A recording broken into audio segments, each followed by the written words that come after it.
Good morning.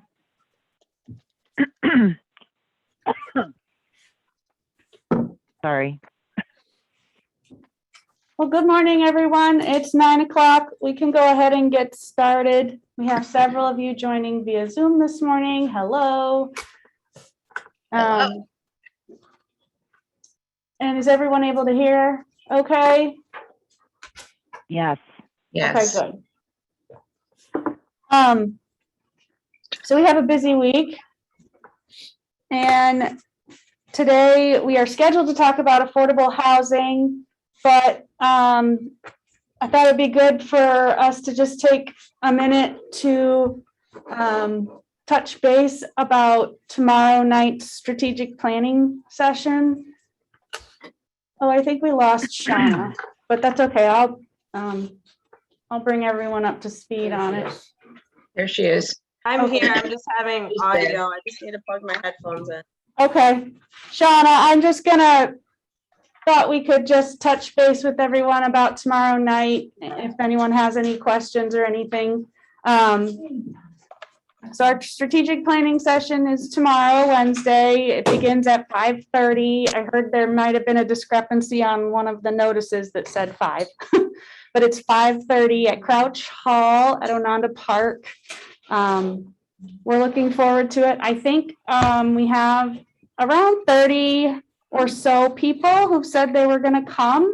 So it should be a good group. And Shauna and I were looking at plans yesterday for the evening, and it sounds like it'll be a nice evening, and hopefully we'll get some good work done.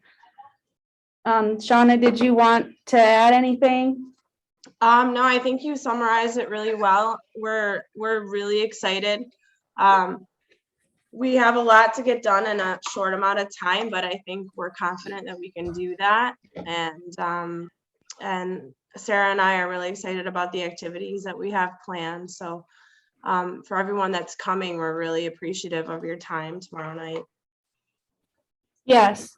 And as all of you are kind of familiar with by now, these strategic planning sessions can be long and intense, but we're going to try and really stick to a schedule and are not really planning on a whole lot of downtime so we can get everything done and not waste anyone's time. Are you going to be cracking the whip? Yes. We will be actually very strict with time.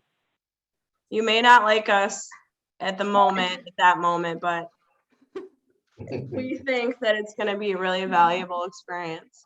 There may or may not be buzzers involved. Absolutely. Sarah, I have a quick question related to a very important issue of mine, food. How are you gonna do the chow line? Are you gonna do it before the meeting starts, during the meeting, after the meeting? How are you gonna do that? Yeah. That's the same thing. You want me to, Sarah? Did you Go want ahead. to answer, Sarah, or do you want me to?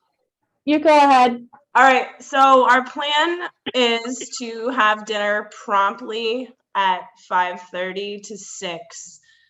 So before the event starts, hoping that everyone will be able to eat. And if there is some carryover, that's fine. If you're at your table at 6 o'clock, that's the goal. We are going to have a short break in between the small group and the large group session. And at that point, we're going to do a little dessert for about 10 minutes. Does that sound good, Chuck? It sounds great. I'll be there at 5:30. Great. It's really hard to hear them. I'm I never know, late for I'm dinner. not. I've tried. We're having a little hard time hearing you guys. It seems like it's on our end. So if I seem distracted for a minute, I'm going to work on that while we get started. But I think, just in summary, thank you to everyone who said they're going to be able to make it. We appreciate you coming and taking the time. And we're looking forward to the outcome. Absolutely. And I know we need to talk about affordable housing and where we're at and where we're planning on going with that. Karen, would you like to discuss it? And I'll work on the audio while you're doing that. Okay, so we have had two affordable housing meetings. And both of them I thought were pretty successful. The first one included the man from Geneva Housing Authority, and I can't recall his name. And the second one, we had Ryan Wallace from the Solar Factory and Mike Manikowski. And Ryan Wallace was very knowledgeable about the need and the ability to provide affordable housing. And as a result of that, he has been engaged in talks with Doug. And I don't know if they've actually met with some landowners or some developers, but that was the intention. And he's being included in those conversations. I canceled the meeting this month because I really need some more guidance on where to go here. And I also have one more speaker that I would like to have come to the table, and that's Carrie Bush from the United Way of Ontario County, but she's also very involved in the ALICE program, which means asset limited, income constrained employed, which are the people that we're looking to achieve some sort of benefit for. We're not here to solve the homeless problem. That's beyond what we can do, but we are here to have a wide, diverse range of residents in the town of Canandaigua, and that includes people who really fall under this ALICE project. The interesting thing about it is they are able to provide some area specific information on the need for affordable housing. I'm still working on trying to get her to come to and present a meeting. So that's what my intent is for next month. I also am trying to come up with some sort of plan on how to approach this, because honestly, I've never done this before. So, I'm new at it. I don't know what steps to take. I don't know. I mean, one of the steps certainly was the form-based code, which passed the town board last night. Thank you. And because that's critical to the uptown area where we can actually see some progress on the affordable housing area that has the capability of supporting some affordable housing. So that was one step, but there are all sorts of things to move toward having a community that embraces affordable housing. Among them are encouraging leadership, strengthening community support, which is really important in this community, clear and open communication, which also is important. The thing I'm uncertain about is doing the math, like financing and tax credits. I'm not good at that stuff and I don't know that much, but the Geneva Housing Authority manages all of the Section 8 for Ontario County. And between him and Ryan Wallace, there is a lot of information available that I think we can use. Another one is knowing our market, which I believe we need some help with, and that's what I would like to look at the agreement with MRB. With MRB, yes. And then developing partnerships, which I think we are by just getting the word out and talking to different people. And then we have to come down to selecting sites for healthy, balanced communities and foster that community, allow safety and some pride and ownership, which is really important. That's where the education comes in, because people who have never had affordable housing, many of them need to have some sort of guidance in how to make it not only livable, but make it acceptable to the community. And then it needs to, in my opinion, and this is really important, it needs to provide sustainability. And I hope that we can work with the solar people, because I think that's one way to maintain sustainability. And bottom line, and this is a biggie, is we need to determine what is affordable. And it's not that $170,000 range that everyone says is Ontario County's range for affordable housing. Honestly, there are people in this community who work hard, some work 2 jobs, they have 2 kids, both parents, and they could not afford a home for $170,000. So I believe we need to provide an alternative, and I hope we do. Some people That's where are I'm at. never gonna be homeowners. We know that. Oh, yes, I agree, yes, right. You know, it would be, in a perfect world, it would be nice, but there are some people that are, for whatever reason, are never gonna be homeowners. Whether Right. they're moving Exactly. around for jobs, whether the economics of it, it's just, And and so we need affordable apartments as exactly, well. exactly. I mean, that's part of the whole community. And when we look at the uptown area, that's an ideal area to support a community type of living that supports all types of economics. And yeah, you know, Karen, I'd like to add one item there to the things that we can explore. This has been done in other communities quite successfully. And I'm wondering if Canandaigua might benefit from an approach where, when there is an application for multifamily development, that part or percentage of the homes must be affordable housing. Or whether it's an apartment complex or whatever, say 10% or more would be part of an affordable housing, determination. Now, we would have to look into that and see what other communities are doing, but it is one way to integrate a community instead of segregating that integration. Because if we're going to put all of our affordable housing into uptown, that's one thing, and that's not a bad thing, but that's one way to do it. But the other way to do it is to be able to interject your affordable housing into I don't want to say just a ordinary application for multiple family, subdivision. So, I think that would be worth us doing, because we can do that on our own through code with not a big deal. Well, of course, it will be a big deal to get everybody on board with that, but it's something that we can be working on and doing and actually exploring. So I'd like to add that to our list of things that we might be able to, how we might be able to approach this.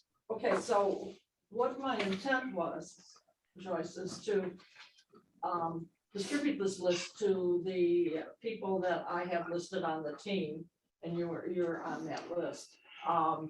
And have you fill in areas just exactly like what you said. And so that I get input from everybody. A lot of this came from a website called Strong Towns, which I believe is like a leader in pushing for affordable housing. And not just affordable housing, but thinking differently about housing in the United States. Because frankly, if we keep having 2-acre lots, we're going to run out of room one day, folks.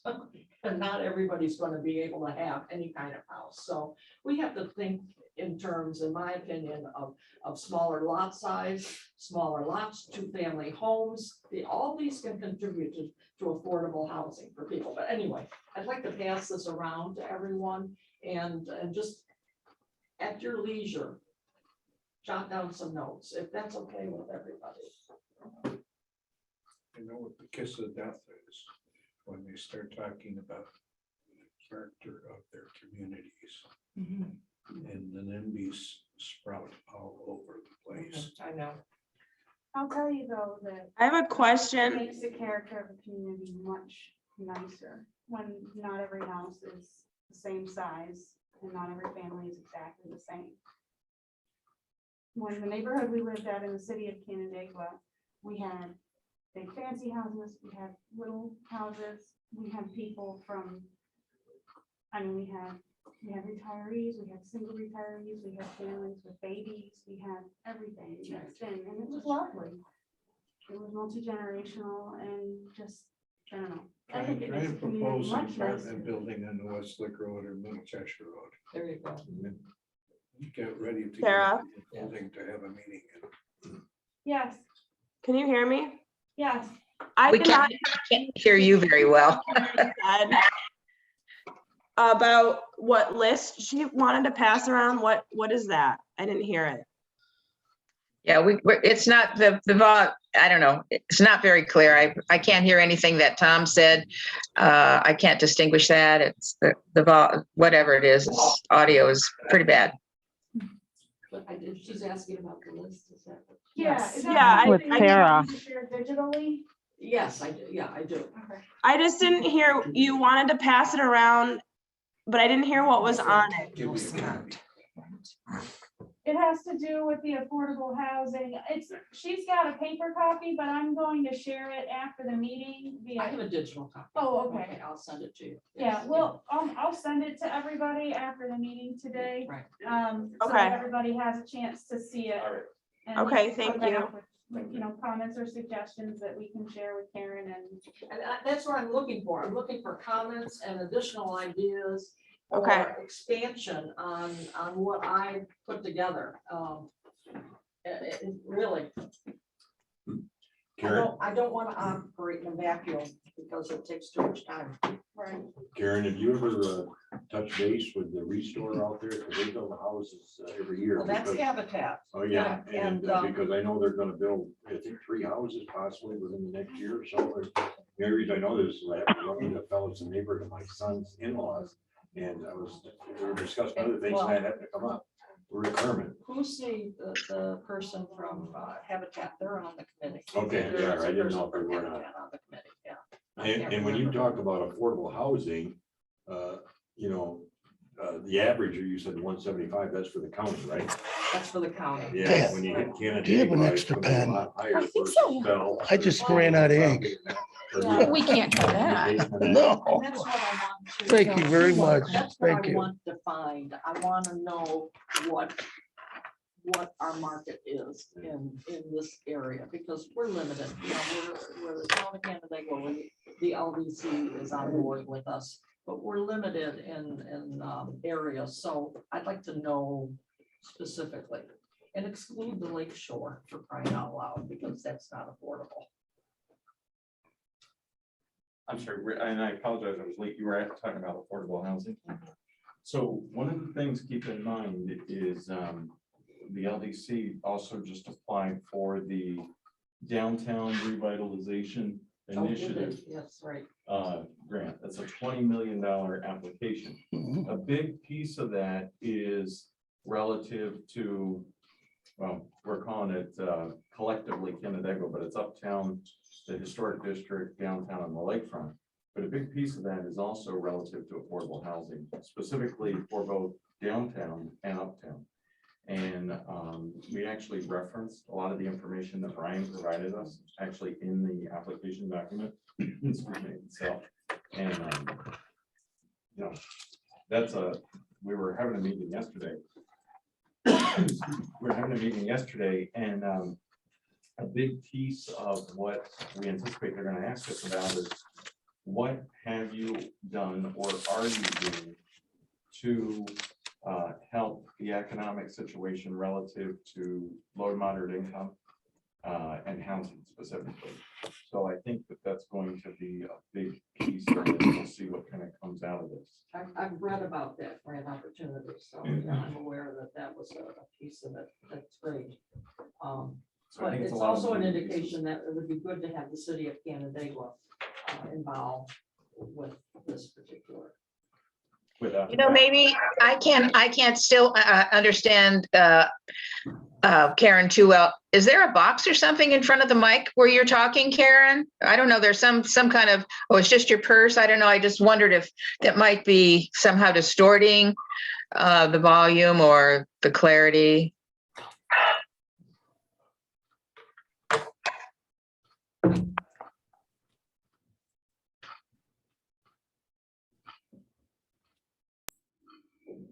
How about now, Joyce? Can you hear me okay? Yeah, I can hear you fine. Can you hear me now better? Yes, yes, much better. Okay. Thank you. Thank you. We can hear you all now better too. Yeah. The sound is adjusted. So what I just said was because of what Doug mentioned about applying for this grant opportunity, it'd be worthwhile to have the city of Canandaigua included in this affordable housing team group. And, So just building on that for a second, I think the city would be really interested in working. I mean, the spirit of collaboration is definitely there. Recent conversations that we've been having. I think there's an opportunity for the LDC, but also what happens is if we are awarded this grant, the state actually sends in a team, and the LDC would be a big piece of that. But what we're talking about is this, on the affordable housing piece of it, that would be a big piece of it. That would be the town and city both associated with this. So it might look a little bit different than maybe what we're thinking because of the state stakeholders that would be involved with it, and the consultants that they would bring in. But I think that there's, we should know this week if we're a finalist or not. Oh, Or you really? might- Wow. Oh, yeah. Really? It's- Oh, really? Oh, that's great. Yeah. I'm told we're probably one of the finalists and one of the top choices. Nice. Because what I've been told is they've never had a joint application like this before. Oh, that's great. Karen, I'm wondering if now, while we're sorting through all of our ideas and everything, I know that Matt Horn was there at the beginning of our deliberations. I'm wondering if we need a professional to kind of guide us now while we're going through all of these, someone like Matt or somebody else who can actually help us to understand what other communities are doing and, just kind of guide the process. Since, you said this is new to everybody here. So is it time for us to either deliberately engage Matt or to seek another kind of consulting person as we get into this, the nitty gritty?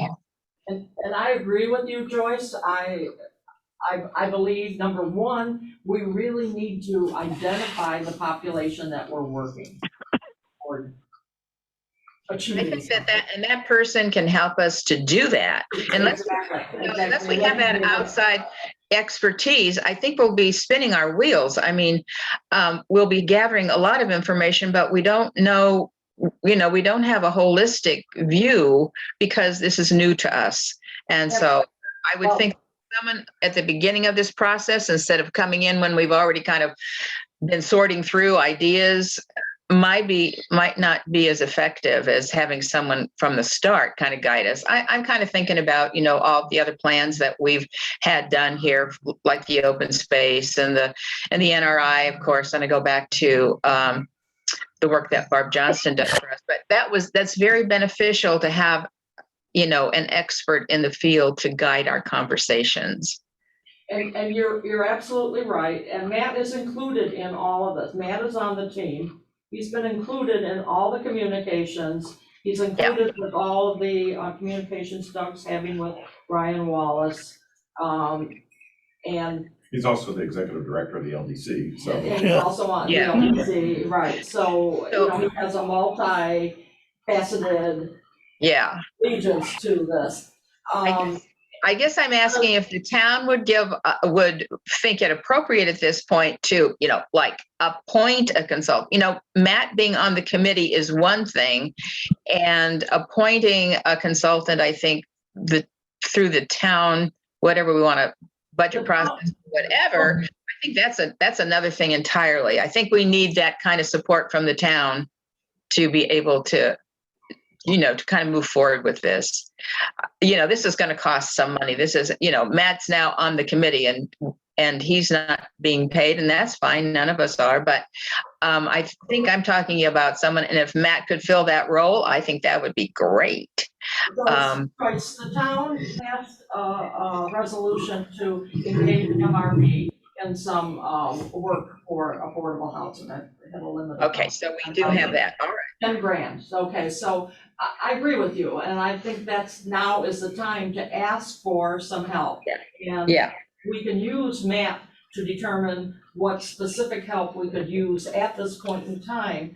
Matt's gonna run out The of thing time. that I didn't hear at the town board meeting is how we go about accessing that help from MRB, because it seemed to me there was kind of this nebulous conversation about it. Well, so let's just talk about that for a quick second. So I guess if I could just jump in here, so let's back up for a second. Is affordable housing going to be a strategic priority initiative? I don't know the answer to that today, especially based on the voting history of the town board relative to the issue. So you had 3 definitive yes votes last night. And when that resolution came up, you had 3 definitive yes votes. But it's a very split board, obviously. Absolutely. Of a 5-person board, you have 3 people that support it. So is that a priority action item as we move forward in 22? I think tomorrow night tells us that, right? If that's one of the priority action items or not. And then the second piece, that whether or not that is relative to tomorrow night, if we get the DRI, it's going to be a priority because the state's going to tell us it's a priority, right?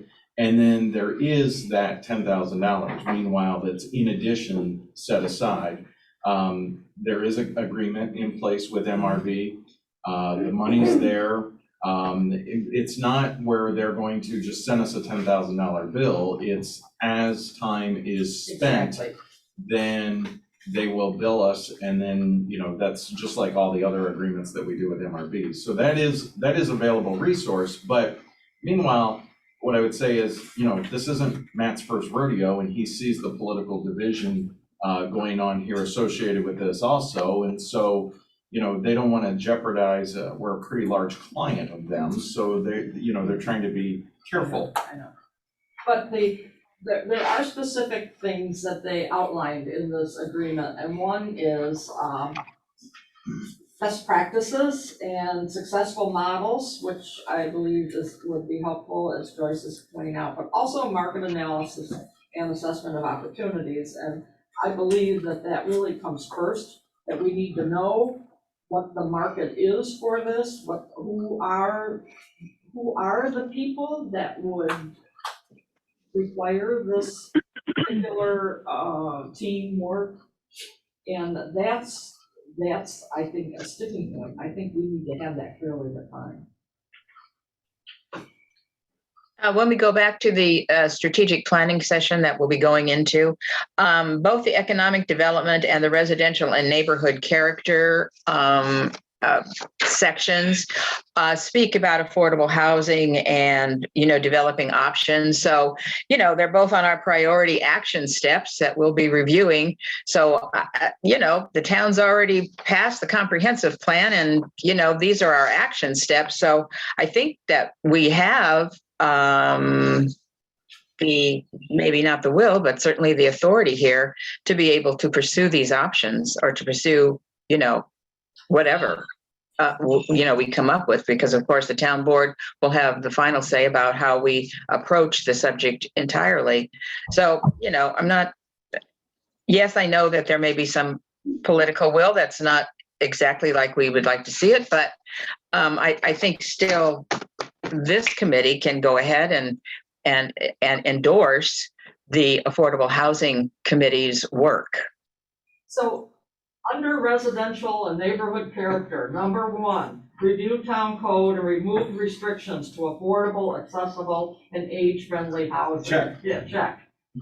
Number 2, identify options to reduce the cost of housing and accommodate affordable housing. Right. And, you know, they're the top 2 items on here. Yep. So the number 1 was done last night. Number 2 is the responsibility of the CIC. So, you know, we pretty much have a roadmap here. This came right from the master plan, right? I don't see any problem with CIC not, like I said, endorsing and supporting what the actions, you know, what the preliminary actions of the Affordable Housing Committee would be doing. And that's where I see us as a preliminary group, because you're right, we need more guidance to put together an actionable plan. And I don't think any of us here are able to do that without some outside help. Well, so there's a couple, and there's a lot of overlap. We've talked about this, right, multiple times now, but and we had a conversation yesterday, LDC meeting, about the DRI application. Even the application is a beautiful application. It's 108 pages, but there's lots of photos and graphs and everything else. We can actually use parts of the application itself to market uptown for affordable housing. And we were talking about actually maybe just tweaking the application and pulling some pieces out. But then we can say to a developer, here, this piece is already done. This is ready and waiting for you. The infrastructure is done. Those pieces that Ryan talked about in that meeting, those are already done. So, but a big piece of that is the networking piece and telling the story that now that that's all done. That's on my list here. Educating and communicating. So, and encouraging community support. I don't see the responsibility of this team to take on the entire town residential area, because there clearly are more expensive areas in the town of Canandaigua. I see us taking on a population that, from some of the things I've read, can amount to as much as 30% of town residents, and potential town residents, because that's what the uptown area represents, the potential of more residents in the affordable housing need.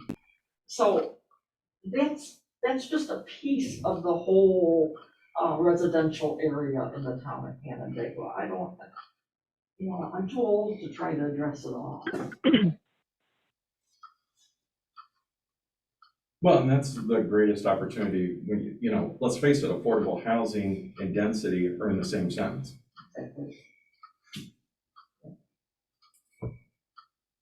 But, realistically, it's going to include apartment complex that has affordable units. It's going to include smaller homes that are more affordable, but it's going to include different levels of affordability, and that's what will provide the diversity that we need in a really viable community.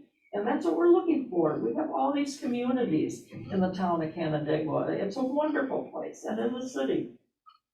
We have the opportunity to mold that uptown area into an all-inclusive, diverse community that is livable and enjoyable. End of sermon. So now,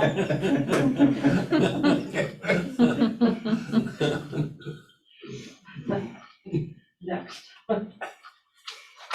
But anyway, we can pass this around. I'd like to hear what everybody else thinks about the different elements of it. If we share that with the CIC today, is there a deadline would be helpful for giving feedback, probably? So the September. If you share it and tell them to respond to me, I can Sure. incorporate it into the original document. When would you like to have responses by? I didn't understand you. When do you want to hear from everybody? Just whenever. Yes, Within like thank maybe you. 2 weeks. Okay. Karen, is your goal to have this document for the 15th of October meeting, the housing? I would like to, yes, but Okay. that's kind of, the 15th is kind of an aggressive date, we'll see. Okay, I could share some, some of it. My goal is to have somebody from the Alice Project to speak at that meeting. At that because I meeting. think that their website says they can provide area-specific information about what is affordable and who the market is. right, Yeah. that's their niche is not necessarily market studies, but they do a lot of demographic work. Yes. I just wanted to make the point, and I think I've heard Doug say this multiple times about how the face of residential has changed and what people want now, versus, you know, home ownership is different. A lot of people don't want that. They want easy, they want condo living, they want low maintenance. So that's something I think we also just need to remember is that, you know, a single family home on a 2-acre lot isn't the American dream anymore. It's changed. So just something that we need to remember. It's factory 243. Absolutely. Yeah, It really is. it is. Absolutely. I mean, I've used this example. My wife has said to me multiple times, why do we even have a yard? I don't want to spend all weekend cutting the grass and everything. I want to go do something. We don't need a yard. Exactly. For your garden, Doug, for your garden. Right, exactly.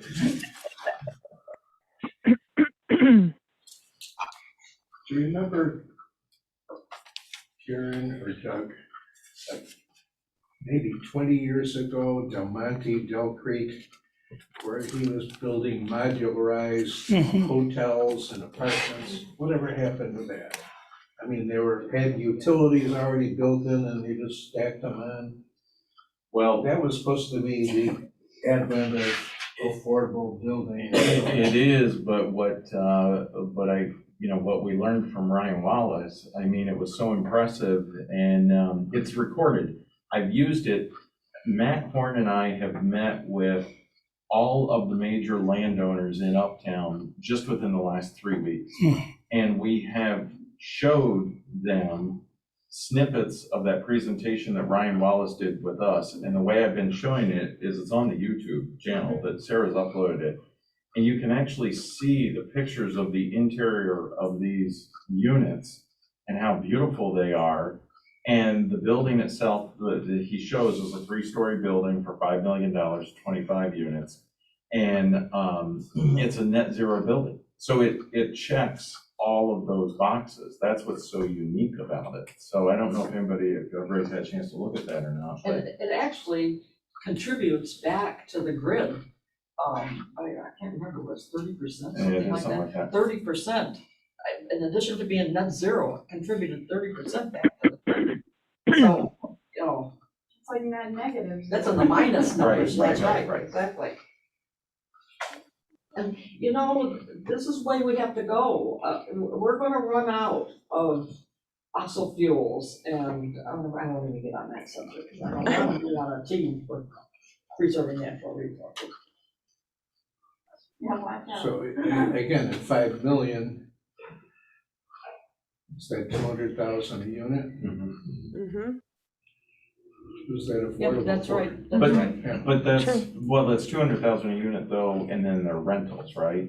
And then there's also tax credits that go back to, for the developer.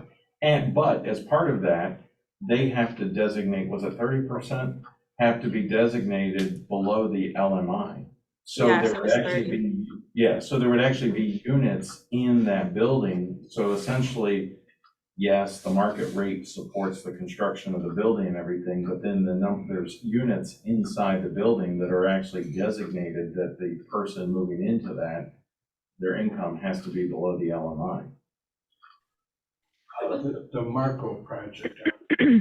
That's exactly what happened at That's fair. near Creekwood or Creek View. Creekview. Yeah. And that's what I think that the town can support, those kinds of developments, you know, in other places in the town too, not just in the, you know, Uptown, but I think we're getting there. You know, I think we're really starting to think about those possibilities and how this all work. And I think it's good that we're on this path and trying to learn more about it.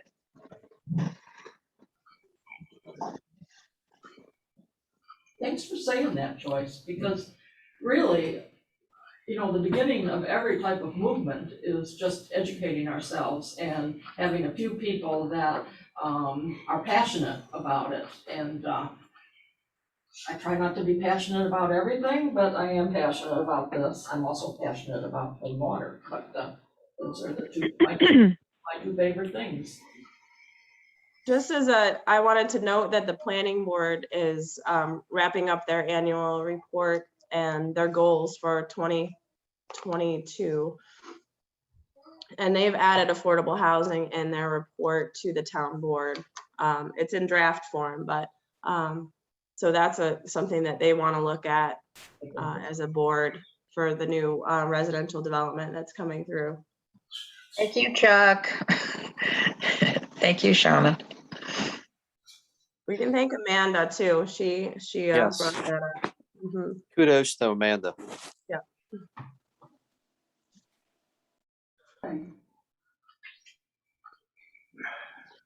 Well, it's 9:45. I have a personal hard stop at 10, but I had one more thing I wanted to ask, but as far as affordable housing, thank you, Karen, for the update. The next meeting for that group is October 15th, right? Okay, and that's a Friday at 1. By 1 o'clock. Yeah. I'm going to share the little packet Karen has after the meeting today, and if everybody can kind of give her some feedback, you can either email Karen directly or you can respond to me and I'll make sure she gets it. Yeah. Does anyone else have any questions or anything on affordable housing? I just want to back up a little bit, get back to form-based code on it. I've been in meetings with members of LDC associated with the downtown, and there's a big gap, in my opinion, a big misunderstanding as to what form-based is, the role that it plays in all of this. And in listening to the comments, it comes to me that perhaps this would be a great role for the LDC to play in terms of educating the people, out that way about it. When form-based was brought up at a meeting that I was at, it was, oh yeah, they're gonna push everything to the curb and, it's just going to be not very pleasant, that type of thing. So I think we need to do that. Yeah, it's definitely going to be an education piece. Actually, Shauna, I was hoping to touch base with you about something along that lines. But there's so many pieces that I'm even learning as we're going out. I'll give you so many different examples, but of other areas of the town that have been impacted. There's a business in the town of Canandaigua on the lake that is looking for someplace else to store boats rather than the current location. And one of the challenges has actually been finding a spot in the town of Canandaigua that would allow for both the indoor storage and commercial sales and servicing all on the same piece of property. And because industrial zoning allows for the storage, but not necessarily the sales. Commercial allows for the sales, but not the storage. You run into all those different dynamics with the zoning. The form-based code will allow them to do all that at one spot. And so the form-based code then attracts to help another problem in the town of Canandaigua and then allow that business to remain in the town of Canandaigua. So I'm finding more and more little things that are spin-offs of things that are now starting to happen. Now, that storage wouldn't look like a normal storage. That storage would have some sort of commercial retail front on the building with then storage behind it, associated with that same building, but that's okay. Mhm. So it really makes us think about the new opportunities and the new possibilities, really expands upon what you can or can't do.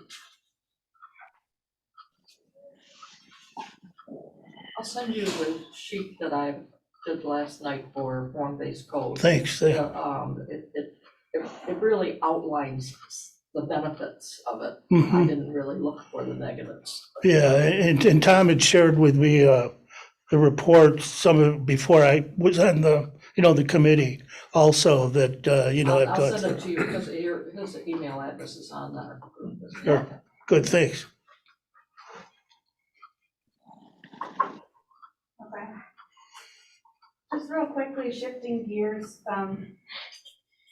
Gary and I had a quick conversation before the meeting, and I think this question is probably for you. Our new comp plan, when the town board adopted it, I think there was a discussion about, our census data is out, we have new information, new demographics, it wasn't in the comp plan. And there was talk about, providing that update in some form to the comp plan, either as an addendum or an appendices or something in the back. But my question is, for printing the comp plan, I'm assuming we do want some bound copies, but do we wait for that until that appendix is complete? Or should we go ahead and print some copies now? That's a good question. I just briefly was going through the appendix that we have now, and it's like Oh, that. yeah, Yeah, it's for amazing. sure.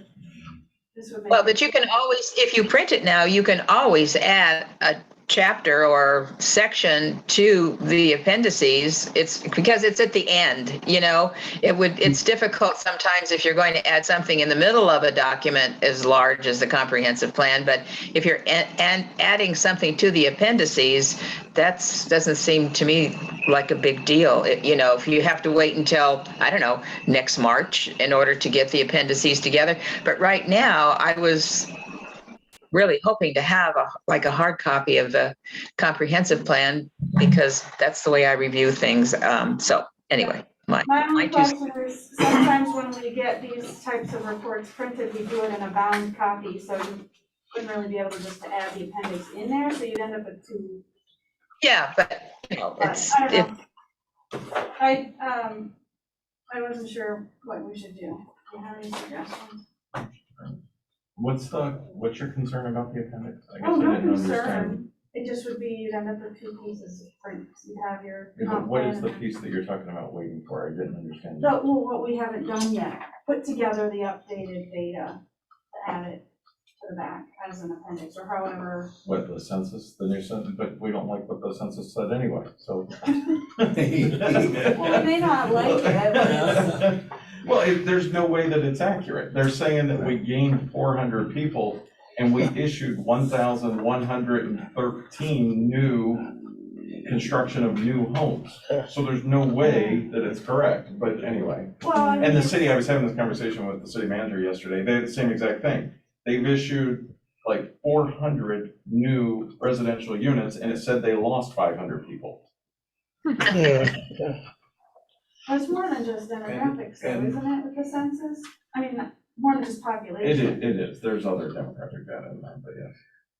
And it's really uncorrectable, isn't it? I mean, you can say you disagree, but There's a process, but it's. the state or the federal government's gonna say, so what? It's so, you actually have to prove why it's inaccurate. You haven't got still. enough time in your life. Yeah.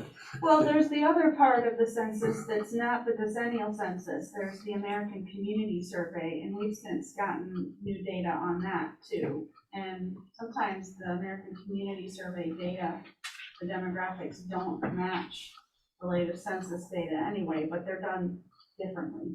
The American Community Survey is a separate project within the Census Bureau, but anyway, all that is, Go if back, there's an update, going back to your question, I just print those. just print it and worry about the update later. Yeah. Okay. And if the update isn't meaningful, don't bother. Meanwhile, everybody's aware the comp plan is on the website, the updated one. Yes. And is Yeah. available at any time. Okay, sorry, that was just my housekeeping question. Is the clock working? No, No. I No, think we I need a to double A battery. Need some batteries. Yep. Okay, that's all I have to leave in 6 minutes, but, that doesn't mean a meeting. So is how done. are you approaching tomorrow night? Are you going to have assigned people at different? Yep. stations and then move them around, or are they gonna stay at that same station for the whole time, or well, how are you going to do that? Can't stand the suspense or. No, she- I know, I might not like somebody. Well, you'll be assigned to a table and you won't get to pick a different table. That will be your table. You won't be sitting in it the whole time though. You will have opportunities to get up. We'll give you guys jobs to do that are away from your table, but yes, you don't get to pick where you sit. And that's the way it's gonna be. That's one of our big surprises, so don't tell anybody.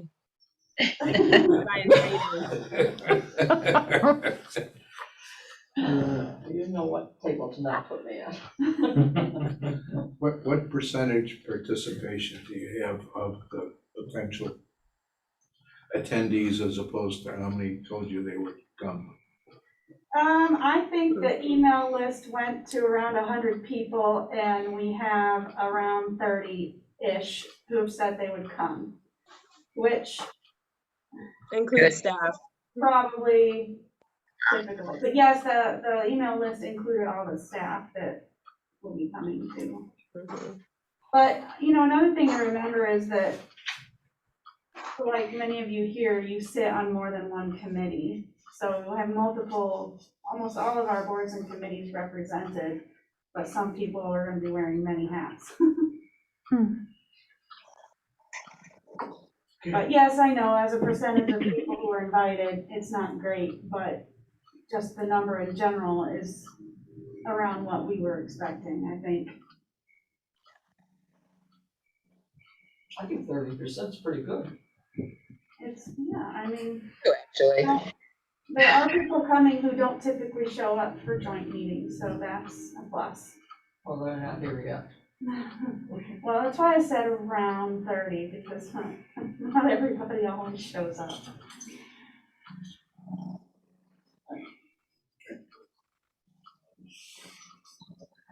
Does anyone have anything else they wanted to discuss? I just want to say thank you for pulling all this together. I mean, for tomorrow. Yeah. It's be really nice. Don't forget your homework. You're supposed to go through all that stuff that you sent out. Yep. That's right, yes. for those Absolutely. I was who gonna don't say know. that. At least take a look at the least the 2 emails we sent. Just because time will be of the essence tomorrow night. Mm-hmm. Mhm.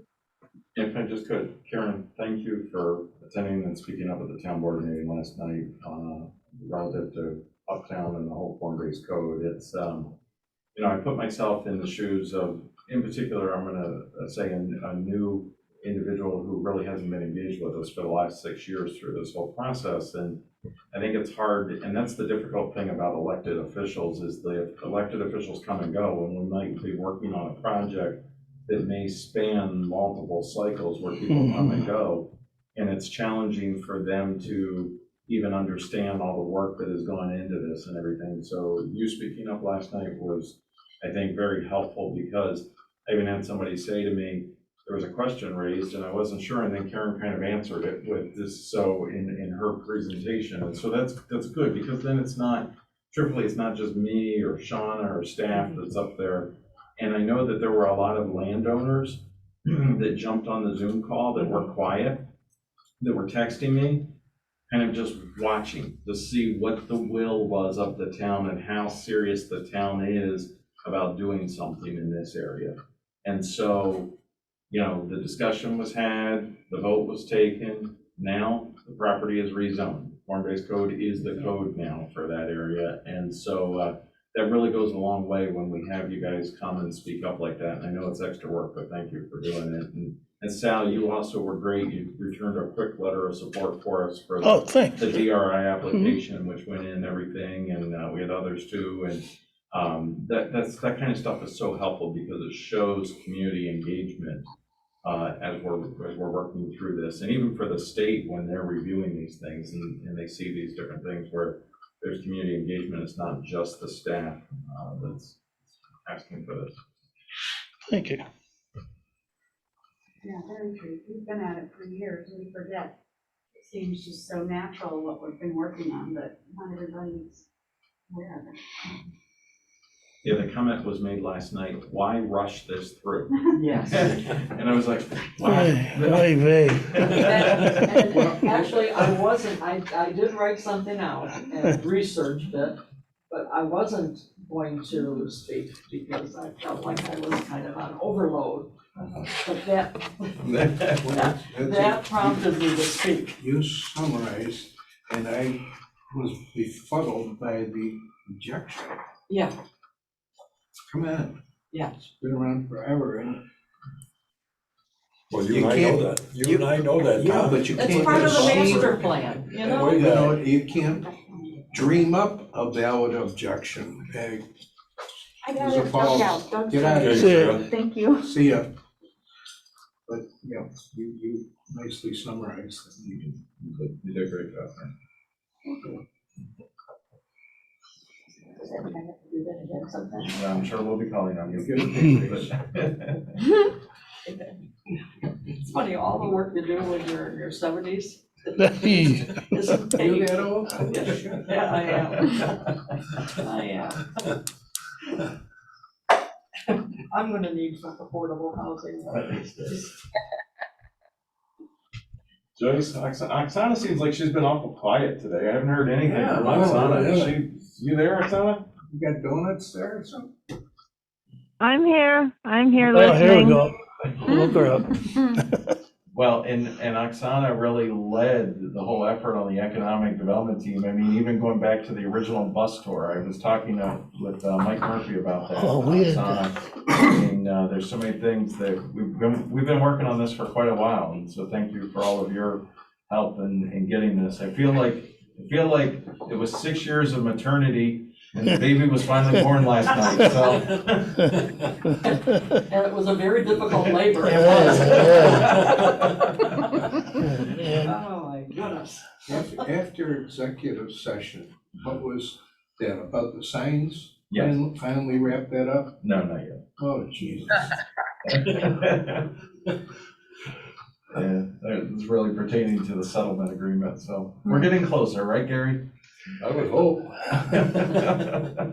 Hope we don't get in the same stance or the same position we did with the form-based code take so long. I think it's great that we have a couple older folks on the town board. You mean experienced? Experience.